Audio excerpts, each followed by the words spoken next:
નમસ્કાર, આપની સાથે હું છું પાયલ અને ગુજરાતમાં માવઠાનો માર ખેડૂતોને ખૂબ રડાયા. હવે વરસાદની તીવ્રતા થોડી થોડી ઓછી થઈ રહી છે, પણ અરબી સમુદ્રમાં બનેલી સિસ્ટમ હજુ પણ ગુજરાતની થોડીક નજીક છે. જે વાવાઝોડું બન્યું હતું, વાવાઝોડું ખૂબ આગળ વધી ગયું અને પ્રશ્ન એ થાય છે કે હજુ કેટલા દિવસ સુધી વરસાદ પડવાનો છે. હવામાન નિષ્ણાંત પરેશભાઈ ગોસ્વામી આપણી સાથે છે. પરેશભાઈ, સૌથી પહેલો સવાલ એ છે કે માવઠાના કારણે જે તબાહી મચી, આખા ગુજરાતના ખેડૂતો જે રડી રહ્યા છે, બધાએ જોયું છે. હજુ કેટલા દિવસ સુધી ખેડૂતોને રડવાના દિવસો છે? કારણ કે હજુ પણ આગામી 2-3 દિવસ સુધી હવામાન વિભાગે એલર્ટ આપેલા છે બહુ જ બધા જિલ્લાઓમાં.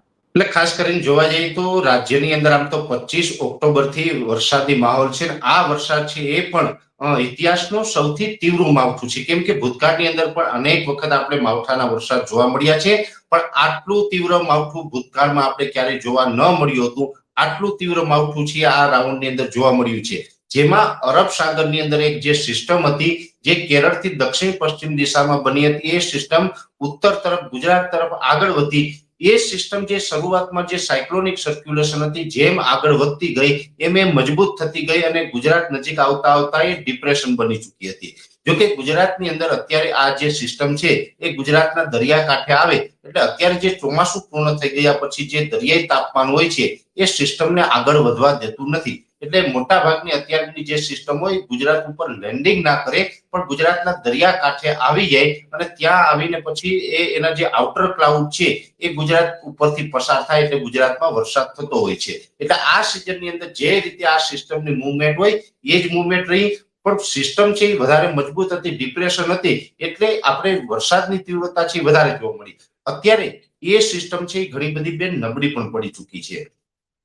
એ સિસ્ટમ છે નબળી પડી અને ફરીથી લો પ્રેશર અને અત્યારે સાયક્લોનિક સર્ક્યુલેશનની કેટેગરી નજીક પહોંચી ગઈ છે. હજુ પણ એ નબળી સિસ્ટમ છે, છતાં પણ ગુજરાતથી 243 કિલોમીટર અરબ સાગરમાં દૂર સક્રિય છે અને હજુ પણ આજે 1 તારીખ છે. આમ તો જમાવટના માધ્યમથી અમે ઘણી વખત આગાહી આપી હતી કે 25 ઓક્ટોબર થી લઈ અને 2 નવેમ્બર સુધી રાજ્યમાં વરસાદ જોવા મળશે, એટલે કે એક લાંબો સમય સુધી આ વરસાદ જોવા મળશે. આજે 1 નવેમ્બર થઈ છે બેન, આજે અને આવતીકાલે એમ 2 દિવસ સુધી હજુ પણ રાજ્યમાં વરસાદની શક્યતાઓ છે.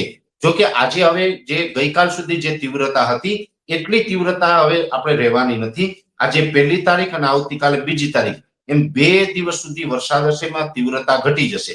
પણ આજની વાત છે 1 તારીખની, આજે મોડી રાત સુધીમાં ગમે ત્યાં, એમાં પણ ખાસ કરીને પશ્ચિમ સૌરાષ્ટ્રના જે ભાગો છે, દ્વારકા જામનગર જેવા વિસ્તાર હોય, એ વિસ્તારોની અંદર થોડીક તીવ્રતા વધુ જોવા મળે તેવું અનુમાન છે. એટલે પોરબંદરના અમુક વિસ્તાર હોય, દ્વારકા જામનગર જેવા વિસ્તાર છે, ત્યાંથી પછી મોરબી તરફના પણ અમુક વિસ્તારમાં 1-2 સેન્ટરમાં તીવ્રતા વધારે જોવા મળે તેવું એક અનુમાન છે. અને આવતીકાલથી તો તીવ્રતા ઘણી બધી ઘટી જશે અને 2 તારીખે આપણી આગાહી પૂર્ણ થાય એટલે 3 તારીખથી આપણે આ જે વરસાદનો જે માહોલ છે આમાંથી મુક્ત થશું.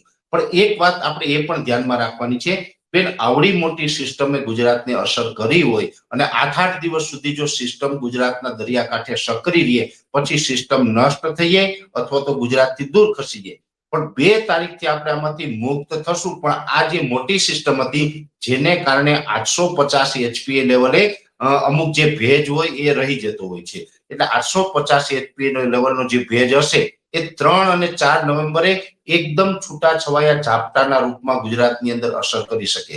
જો કે અહીંયા આપણે એ જે ઝાપટા છે એ બહુ આપણા માટે ઘાતક નહીં હોય. 2 તારીખ સુધી જ આપણે આ તીવ્રતા રહેવાની, પછી તો આપણે જે ઝાપટા હશે એકદમ છૂટાછવાયા એટલે કે સીમિત વિસ્તારોમાં હશે અને એની તીવ્રતા પણ ખૂબ ઓછી હશે. એટલે એનાથી પછી કોઈ આપણે ડરવાની કે ગભરાવાની જરૂર નથી. એટલે 3 તારીખથી આમ તો 3 તારીખથી મોટા ભાગના વિસ્તારોની અંદર તડકો પણ જોવા મળશે. વાદળછાયું વાતાવરણ એ પણ હવે ખુલ્લું થતું જશે અને વાતાવરણ છે ધીમે ધીમે ક્લિયર થશે. એટલે હવે આપણે આ વાતાવરણમાં આપણે બદલાવ આવવાનો છે અને આપણે જે સતત માવઠાનો જે સામનો કરી રહ્યા હતા એમાંથી હવે આપણે મુક્તિ મળવાની છે. આ ચોક્કસ હું માનું છું. પરેશભાઈ, આપણે છેલ્લે જ્યારે વાત કરી હતી ત્યારે શિયાળા પહેલા વધુ એક માવઠું આવી શકે, સામાન્યથી મધ્યમ વરસાદ, બહુ જ મજબૂત નહીં, પણ અમુક જિલ્લાઓમાં વરસાદ પડે તેવી સંભાવના છે. જ્યારે વિંડી અને અલગ અલગ માધ્યમોમાં આપણે જોઈએ તો આપણને ખબર પડે કે બંગાળની ખાડીમાં હજુ સિસ્ટમો બની રહી છે. તો ગુજરાતમાં એની કોઈ અસરો થવાની છે? ગુજરાતમાં ફરી એકવાર સામાન્ય મધ્યમ વરસાદ પડે 5 તારીખની આસપાસ? 5 તારીખ આસપાસ જે અમે શક્યતા આમ તો ઘણા સમયથી બતાવી રહ્યા છીએ, પણ એ જે હશે સીમિત વિસ્તારમાં હશે. મેં આપને જણાવ્યું ને 2 તારીખ પછીનો જે વરસાદ હશે એ સીમિત વિસ્તારોમાં હશે. કદાચ બની શકે કે આખું રાજ્ય છે, હવે આમાં 200 કે 53 આસપાસ તાલુકાઓના, હવે તો એમાં પણ કંઈક વધારો થયો છે. પણ હવે એમાંથી 210 તાલુકામાં તો અત્યાર સુધીમાં ઓલરેડી વરસાદ વરસી ચૂક્યો છે. અને હવે જે 5 તારીખ આસપાસ હશે એ કદાચ 2, 3 કે 5 તાલુકામાં હશે, એનાથી વધારે નહીં. અને એમાં પણ તીવ્રતા ખૂબ ઓછી રહેવાની છે. એટલે એ માવઠાથી આપણે કઈ ડરવાની જરૂર નથી. એ તો સીમિત વિસ્તારમાં અને ખૂબ ઓછી માત્રામાં એનો વરસાદ થવાનો છે. એટલે હવે આપણે એમાંથી મુક્ત થશું. બંગાળની ખાડીની અંદર જે તમે અત્યારે બતાવી રહ્યા છે કે સતત સિસ્ટમ બની રહી છે, જોકે એ સિસ્ટમો હજુ પણ ત્યાં બનવાની છે, કેમ કે ગુજરાતમાંથી ચોમાસાએ વિદાય લીધી છે. પણ હજી દક્ષિણ ભારતના જે વિસ્તારો હોય એમાં તો ચોમાસું સક્રિય છે. બેન, જેવી રીતે 1 જૂનથી નૈઋત્યના ચોમાસાની શરૂઆત થાય એટલે પેલું કેરળમાં આવે, એ નીચેથી ભારતનો આપણે આખો મેપ જોઈએ તો નીચેથી આમ ઉપર સુધી જાય, પછી ઉપરથી પાછું નીચે ઉતરે. નીચે ઉતરતા ઉતરતા એ ગુજરાતથી નીચે ઉતરી ગયું છે, પણ હજુ દક્ષિણ ભારતમાં તો સક્રિય છે. એટલે ત્યાં તો એ સિસ્ટમો એ તરફ આગળ વધવાની છે. એટલે સિસ્ટમો બનતી રહેશે, પણ એ ગુજરાતને કઈ ખાસ અસર કરે તેવી શક્યતાઓ નથી. અને આમ પણ ઉત્તર પૂર્વના એટલે કે જે આપણે ઈશાનના પવનો ચાલુ થઈ જાય ત્યાર પછી ઉત્તર ભારતના જે પહાડો છે, જે હિમાચલ પ્રદેશ હોય કે લેહ લદ્દાખ હોય, કાશ્મીર છે, જે આપણા ભારત દેશના જે ઉત્તરી ભાગો છે એ તો પહાડી પ્રદેશો છે.